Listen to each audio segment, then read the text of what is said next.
Festa. Hoje, a igreja está em festa. E a igreja não apenas está em festa, e paradoxalmente, a festa que hoje a igreja celebra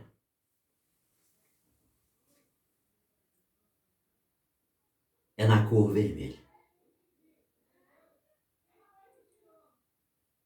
É na cor vermelha porque é para falar do testemunho. É na cor vermelha porque é para falar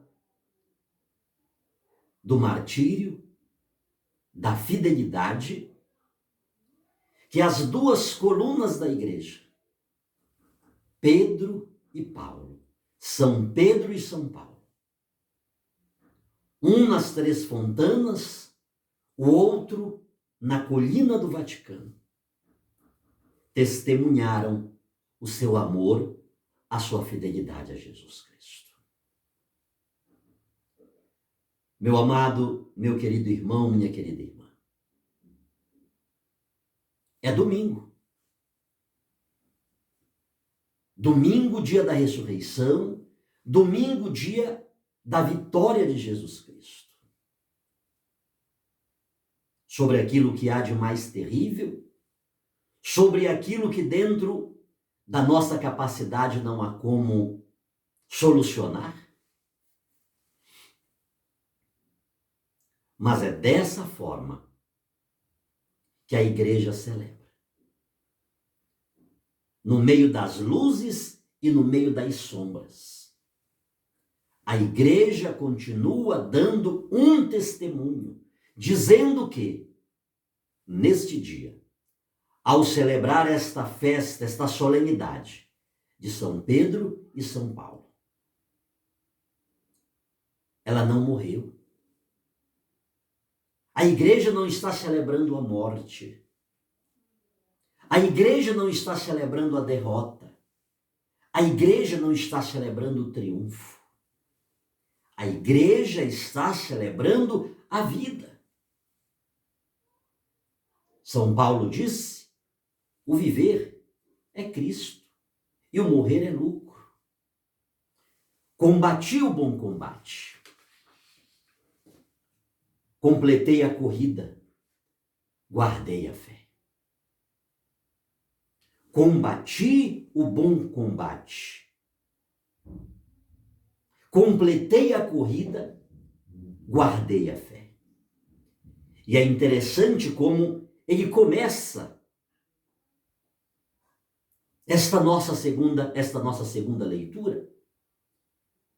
Quanto a mim,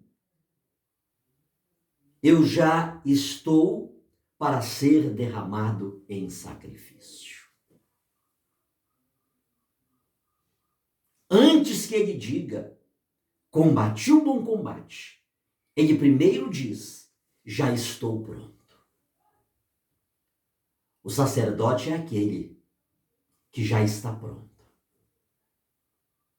O sacerdote é aquele que a cada dia, a cada momento, ele está pronto para ser derramado em sacrifício.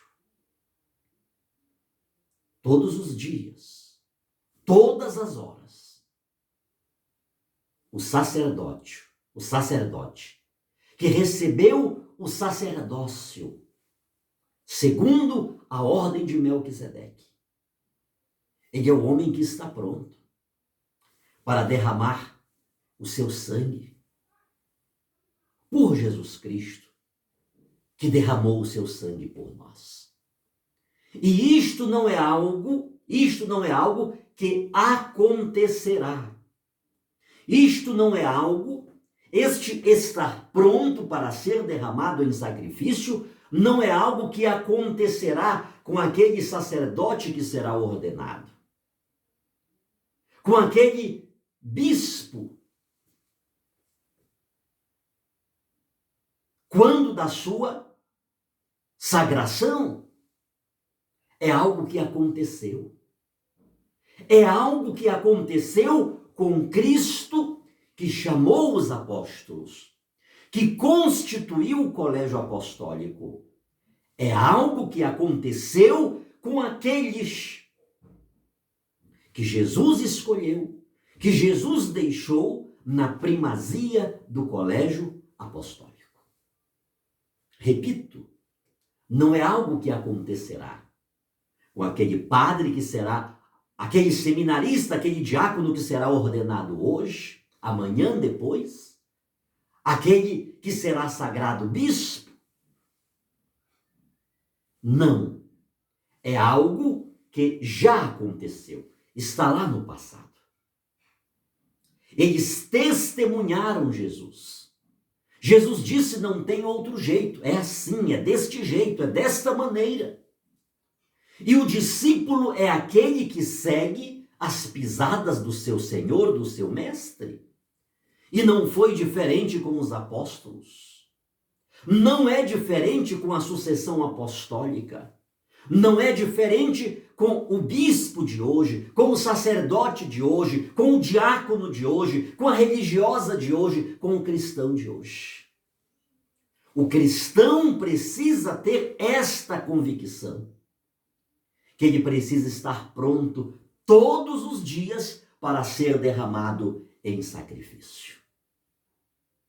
O cristão é chamado todos os dias a combater o bom combate de cada dia, do turno que lhe coube dentro deste período existencial.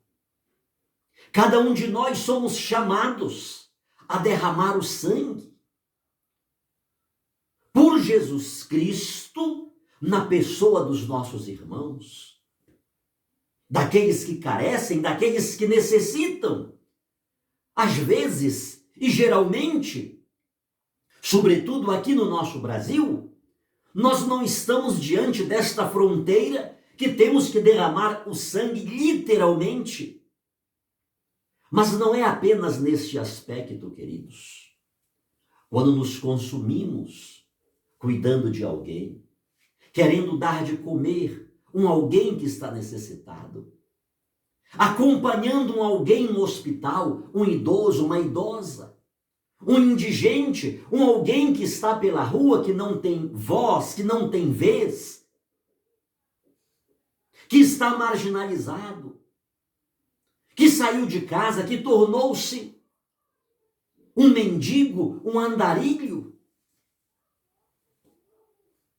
E você pegar aquela pessoa, socorrê-la, dar um banho, trocar de roupa, levá-la a um hospital, ajudar alguém que está na sua casa, sem poder fazer os seus afazeres, as suas atividades domésticas.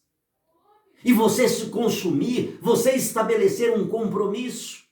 Aquela pessoa não tem ninguém que cuide dela. Isto é derramar o seu sangue. Isto é estar pronto para ser derramado em sacrifício, mesmo com os seus e com os meus afazeres, mesmo com o nosso cotidiano, mas ainda achamos tempo para nos derramar por alguém, pela sociedade. Quantas iniciativas, queridos, quantas iniciativas que visam o bem comum. Quantas pessoas estão aí em linha de fundo, de frente, mesmo no anonimato. Não há holofotes em cima dessas pessoas, mas elas estão prontas para se derramar em sacrifício e para combater o bom combate. Não é fácil enfrentar as nossas pendências, o nosso cotidiano. Não é fácil. E ainda tirarmos um tempo, deste tempo tão precioso, que se aplicado para nós, ainda não seria suficiente para resolver os nossos problemas, as nossas dificuldades. Quanto mais para compartilhar com algo que você não sabe se vai dar certo. Você não sabe se vai ter apoio, você não sabe se vão lhe valorizar, você não sabe se alguém vai chegar e dizer: vamos lá, estou com você. Não é fácil. Mas este é o desafio. A igreja faz festa hoje de vermelho, porque foi assim, queridos, que a nossa história cristã nasceu. Ah, queridos, que responsabilidade é aquela, não minha, Coloquei esta casula apenas para falar, apenas para gritar, apenas para que você veja, meu irmão, que a nossa história foi assim. Mas eu fico pensando na responsabilidade do sacerdote. Eu fico pensando na responsabilidade daquele que foi sagrado bispo, daquele que é um vigia, aquele que precisa estar atento ao rebanho, a partir do próprio clero. Quantos sacerdotes deparando-se com as fronteiras das dificuldades, do chamado, da responsabilidade, da doação, da incompreensão. Quantos sacerdotes que estão ao ponto de desistir, que estão querendo olhar para trás. E o pastor e o bispo precisa estar vigiando, precisa estar atento, precisa estar cuidando, precisa estar estendendo as mãos, porque ele não vive só. Ele precisa daquele sacerdote, ele precisa daquele diácono, ele precisa de cada um de nós leigos. E ele precisa estar vigiando o rebanho. Porque as ideologias estão por aí. As fragmentações da fé estão por aí. No meio do rebanho, estão os lobos. Estão os lobos.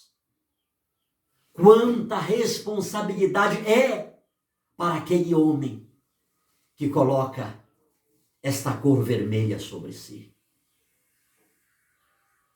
Que coloca essa túnica, que coloca essa estola, que coloca essa casula. Olhar lá para trás, olhar lá para aquele dia, olhar lá para aquele momento onde tudo começou.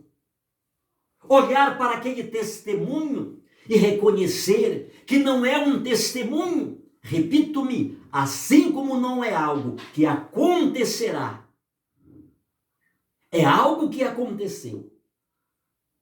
No entanto, o sacerdote, o bispo, ele precisa olhar lá para trás e atualizar, se possível for e se necessário for, aquele mesmo testemunho no hoje da história. Hoje, quando a igreja celebra São Pedro e São Paulo, é muito fácil vermos duas dimensões da igreja. A dimensão missionária e a dimensão institucional, a dimensão hierárquica. Neste dia, queridos, é bom que olhemos para essas duas faces de um mesmo rosto, de uma só igreja. A igreja precisa viver e revitalizar aquele ide de Jesus. Em meu nome, curai os enfermos, expulsai os demônios. Dei de graça aquilo que de graça vocês receberam. Se beberdes alguma coisa mortífera, não lhes fará dano algum. Saiam pelo mundo, eu estarei com vocês. eu estarei chancelando a palavra de vocês, as ações de vocês, a movimentação missionária de vocês. É muito fácil nós olharmos esta dimensão da igreja na vida de São Paulo. Essa missão a de gentes, essa atuação missionária, esse fermento que vai entrando na vida das pessoas, essa capilarização do evangelho, o quanto nós devemos, o quanto somos devedores para São Paulo. O que aquele homem fez, como dizia Dom Henrique Soares, gostava de pregar, não havia uma vez que ele falasse sobre São Paulo, que ele não dissesse, não repetisse estas palavras: por tua causa eu perdi tudo. Ele perdeu tudo, tudo. Ele entregou-se completamente, sem reservas. Dia e noite, no frio, no calor, passando fome, sono, naufrágios, sendo açoitado, sendo apedrejado, fingindo-se de morto para depois escapar para um outro lugar. Não para desistir, mas para continuar combatendo o bom combate. Não para fugir, mas para completar a corrida. Mesmo açoitado, mesmo apedrejado, mesmo à beira da morte, ele ainda não estava morto. Ou seja, ele ainda não havia completado a corrida.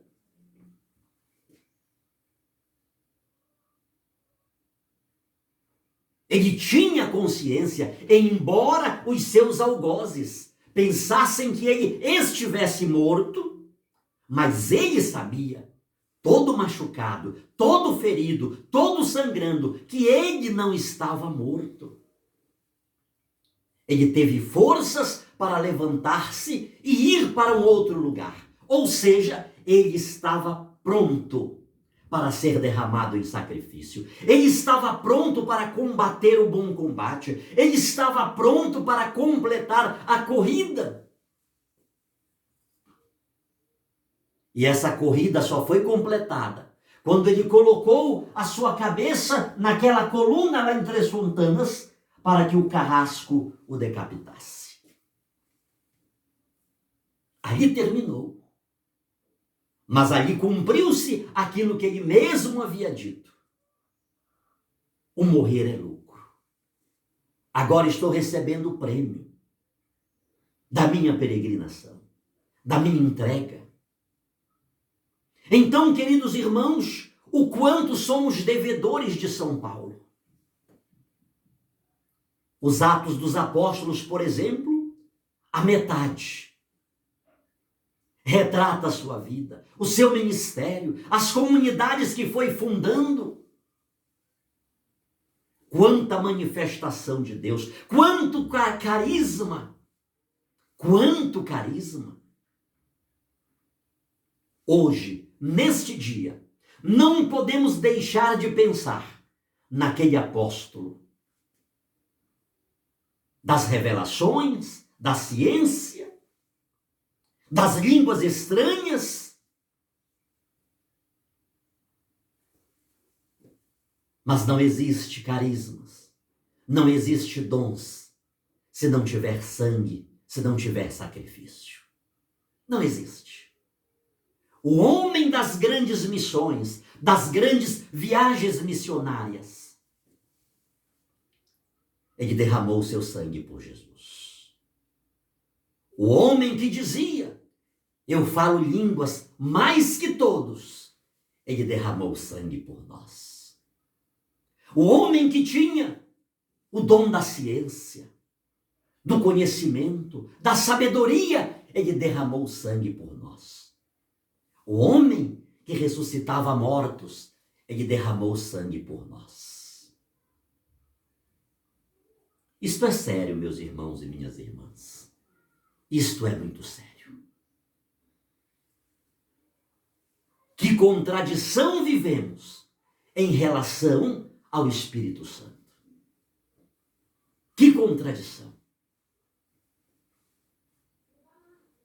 Queremos algo, mas algo tão importante. Isso não queremos.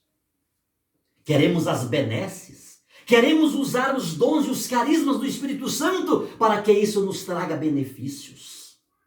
Para que isso nos promova, para que o meu eu seja exaltado e glorificado, para que o meu nome seja bendito, para que eu cresça e o próprio Espírito Santo diminua. Sim, queridos, é isso mesmo. É meio doído, é meio intragável, é meio indigerível, mas essa é a verdade.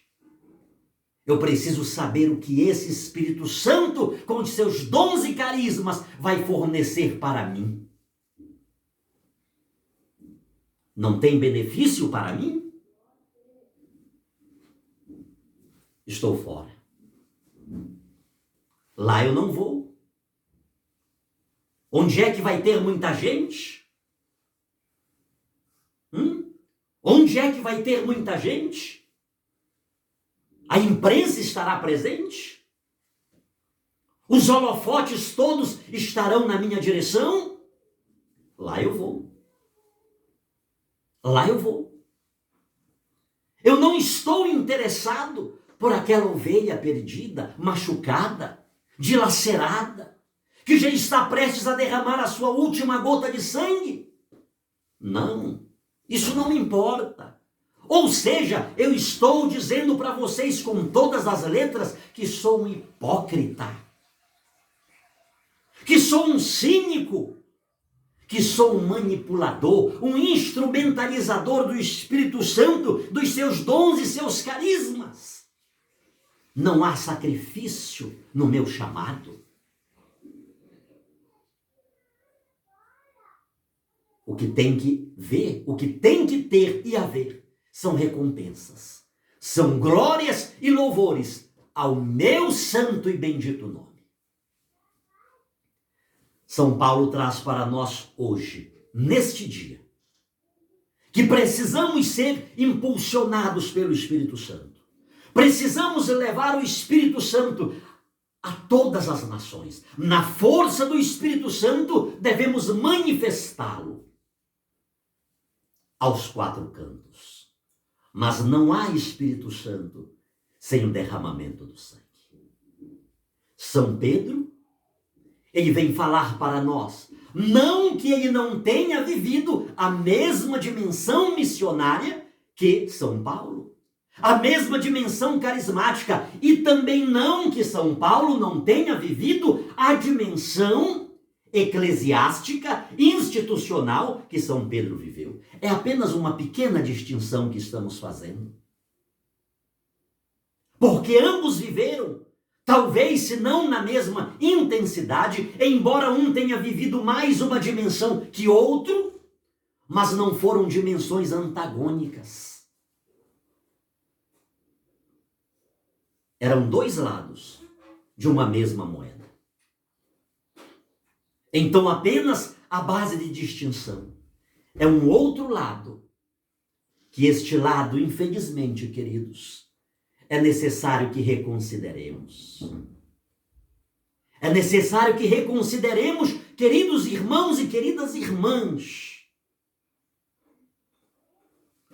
porque a Igreja de Jesus Cristo passou por lá, e isso porque o próprio Jesus quis assim. A igreja instituição, a igreja hierarquia, não é uma invenção espúria, não é uma invenção tardia.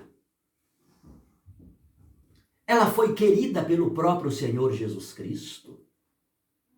Foi ele que, após uma noite em oração, desceu do monte e escolheu entre os discípulos aqueles que ele quis em número de 12. Ele reconstrói a história do antigo Israel. As 12 tribos, os 12 patriarcas. Ele reconstrói, foi ele quem quis. E é a ocasião de mais uma vez dizermos, foi o imperador Constantino. Isto foi obra, a hierarquia da igreja foi obra do imperador Constantino. Será mesmo que temos que jogar a Bíblia fora? Ou pelo menos rasgar algumas páginas do Novo Testamento? Foi Jesus quem quis uma estrutura, um colégio apostólico, uma hierarquia. Foi ele quem quis. Foi ele quem determinou. Foi ele que fincou as bases sólidas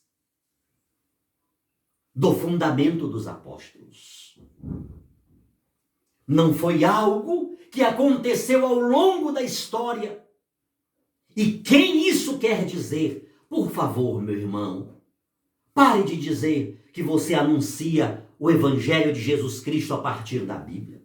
Pare de dizer que você defende as Sagradas Escrituras. Pare de dizer que você defende o livro sagrado, porque você é um mentiroso, você está contando uma grande mentira, você está inventando algo que não corresponde a esse livro que você diz defender.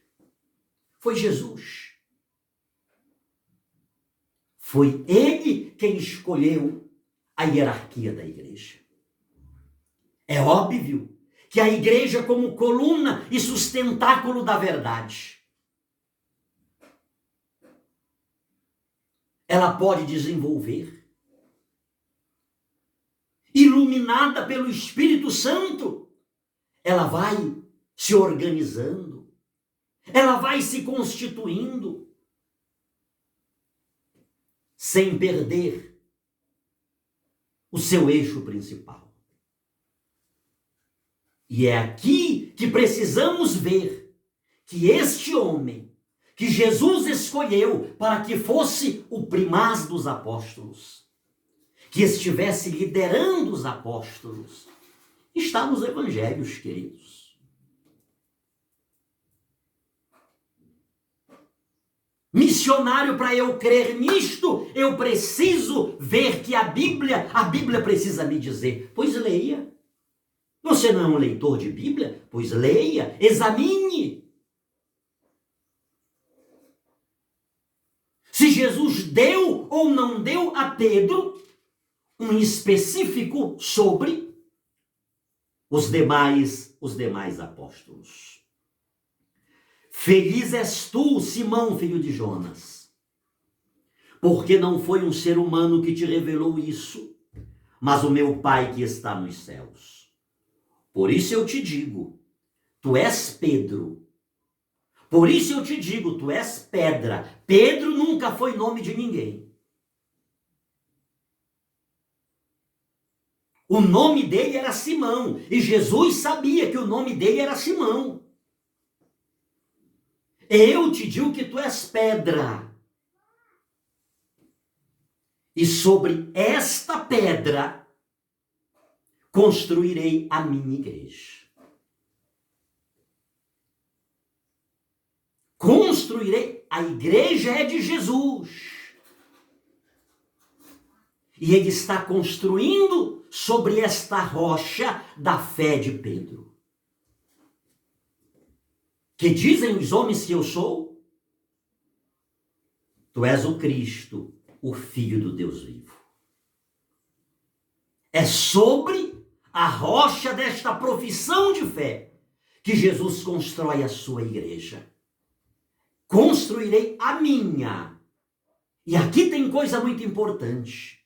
A minha é uma conjugação singular, não é uma conjugação plural. Meu querido irmão, minha querida irmã, escute o que este indigno servo vai lhe dizer. Pare de colocar condenação sobre a sua vida. Pare de estar saindo por aí porque você tem uma Bíblia na mão e está fundando a sua igreja e o outro funda a sua e o outro funda a sua. Você vai para o inferno. Jesus disse, eu edificarei a minha igreja. A conjugação é feita no singular e não no plural. Essas minhas igrejas não são de Jesus, até porque o corpo é um só e a cabeça também é uma só. Para ser minhas igrejas, e se nós queremos que sejam minhas igrejas, então há várias cabeças e provavelmente essas várias cabeças não são a cabeça única de Cristo, que é a cabeça de um só corpo, de uma só igreja. Edificarei a minha igreja, e o poder do inferno nunca poderá vencê-la. Eu te darei as chaves do reino dos céus. Tudo o que tu, ei Pedro, ei pedra, escuta, tudo o que tu ligares na terra será ligado nos céus. E tudo o que tu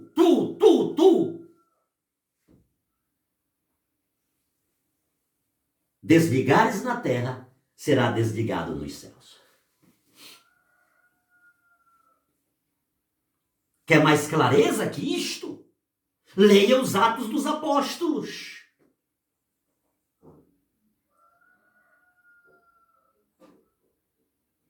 É Jesus Cristo quem está fazendo esta instituição.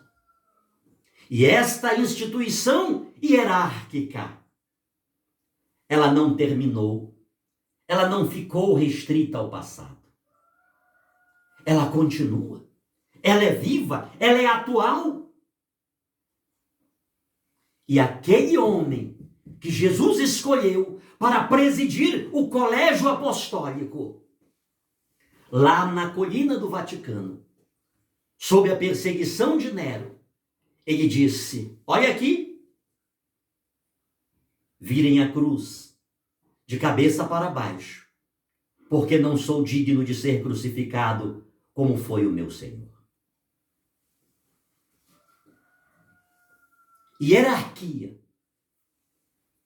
Não existe diaconato, não existe sacerdócio, não existe episcopado sem derramamento de sangue. Aquele que Jesus escolheu para estar à frente do colégio apostólico, para ser a pedra sólida do testemunho da fé, ele também derrama a sua última gota de sangue. Ele morre. Ele dá testemunho de Jesus Cristo. Meu amado irmão e minha amada irmã, é muito cômodo e fácil nós querermos desenvolver a dimensão missionária, pneumatológica, carismática da igreja. Até porque isso é bonito. Todavia, esta dimensão missionária, ela não pode viver sem o aspecto institucional. Não pode existir sem a hierarquia. A hierarquia da igreja, este aspecto institucional, não é algo que se modifica com a mudança dos tempos. É algo que pertence à igreja, ao constitutivo da igreja, porque Cristo assim quis. Neste dia que celebramos São Pedro e São Paulo, joguemos por terra, a partir de cada um de nós leigos, a partir de cada um de nós religiosos, o movimento da revolta. Quantos de nós estamos nos deixando levar pelo movimento da revolta e não da unidade com Roma? Isto é um distanciamento da linha fundamental daquilo que Jesus quis. E este distanciamento, ele dificulta reconhecer o perfil da igreja de Jesus, que é una. É necessário, hoje, tomarmos esta consciência. Eu não posso participar desta revolta. Eu não posso levantar-me e dilacerar o corpo de Jesus Cristo. Eu não posso, em nome de fragilidades humanas e pontuais, esquartejar o corpo de Jesus Cristo. Eu preciso, a partir de mim, estabelecer a unidade com aquele que Jesus quis que fosse vínculo de unidade. Eu não posso fragmentar e dificultar que o mundo reconheça o perfil da igreja de Jesus Cristo, que é a igreja da unidade. Ou seja, eu não posso, de jeito algum, amputar a raiz autêntica da fé. Que neste dia, pela intercessão de São Pedro e São Paulo, venhamos viver a autenticidade daquilo que Jesus quis, daquilo que Jesus estabeleceu, daquilo que Jesus deixou, que é o corpo místico de Cristo. Uma igreja, um só rebanho, uma só fé, um só batismo, um só Espírito, um só Deus e Pai de todos. Sobre todos nós, a bênção de Deus Todo-Poderoso, que é Pai, Filho e Espírito Santo. Amém.